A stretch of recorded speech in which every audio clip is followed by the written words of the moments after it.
చూసినానా అంటే ఇప్పుడు ఎట్లా చెప్పాలో నాకు అర్థమైతలే అన్న. అంటే ఇప్పుడు సినిమాలు వస్తాయన్న, అంటే సినిమాలు తీయాలా కానీ మరీ ఒక విధంగా తీయాలి కానీ మరీ ఇంత దారుణంగా తీయదన్న. నేను ఐమాక్స్ లో వరస్ట్ సినిమా ఏదైనా చూసిన అంటే జటాధర సినిమా అన్న.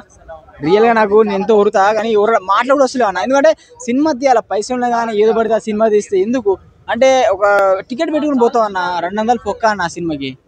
ఎందుకన్నా తీయాలి, కంటెంట్ తీయాలి, స్టార్టింగ్ నుంచి ఎండ్ వరకు చూపించాలా. కానీ ఏది పెడితే చూపిస్తే నాకైతే రియల్ గా నచ్చలేన్న సినిమా. నేను చాలా సినిమాలు చూసిన, మరీ ఇంత వరస్ట్ సినిమా ఎవరు తీయాలన్న. అరే ఒక స్టార్టింగ్ అరే సుధీర్ బాబు రేంజ్ ఏందన్న, ఈ డైరెక్టర్ కూడా నాకు తెలియదు కానీ కమ్ టు మై రూమ్ బయట రాడు మీకు దండము సారు, మా సుధీర్ బాబు రేంజ్ ని మార్చేసిన సినిమా అని చెప్పుకోవచ్చు. అంటే ఒక్కొక్క స్టెప్ ఎక్కాలని ఒక్కొక్క స్టెప్ దిగినట్టు అనిపించింది అన్న సినిమా నాకు. సుధీర్ బాబు గారి స్టార్టింగ్ నుంచి ఏంటారు స్టోరీ లేదు, ఏదో దయ్యము, అదే ధన పిశాచి అంట, ధన పిశాచిని చంపడానికి శివుడు, క్లైమాక్స్ శివుని ఎందుకు వాడతారు నాన్న?